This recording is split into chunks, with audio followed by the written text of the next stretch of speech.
கும்பகோணம் அருகே ஆலயத்தில் உள்ள சுயம்புவிற்கு பசுமாடு தானாக வந்து பால் சுரந்து அபிஷேகம் செய்த சம்பவம் ஆச்சரியத்தை ஏற்படுத்தியுள்ளது. கும்பகோணம் புறவழிச்சாலையில் உள்ள கொரநாட்டு கருப்பூர் கிராமத்தில் மேற்கத்தி அம்மன் ஆலயம் உள்ளது. இந்த கோவிலில் அம்மன் சுயம்பு வடிவில் தோன்றியதாக நம்பப்படுகிறது.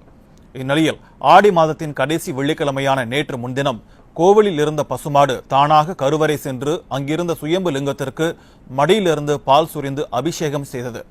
சுயம்பு லிங்கத்திற்கு மாடு பால் சுரிவது போன்ற கதைகளை புராணங்கள் மற்றும் இதிகாசங்களில் கேள்விப்பட்ட நிலையில் நிகழ்காலத்தில் நடைபெற்ற இந்த சம்பவத்தை அப்பகுதி மக்கள் அதிசயமான நிகழ்வாக கருதி பூரிப்படைந்துள்ளனர். சுயம்பு அம்பாள் ஒரு 15 ஆண்டு காலமாக ஆகுது. தானாகவே சுயம்பு உருவான அம்பாள். இது வரைக்கும் அபிஷேகம் நாங்கள் தான் பண்ணிகிட்டு இருக்கோம்.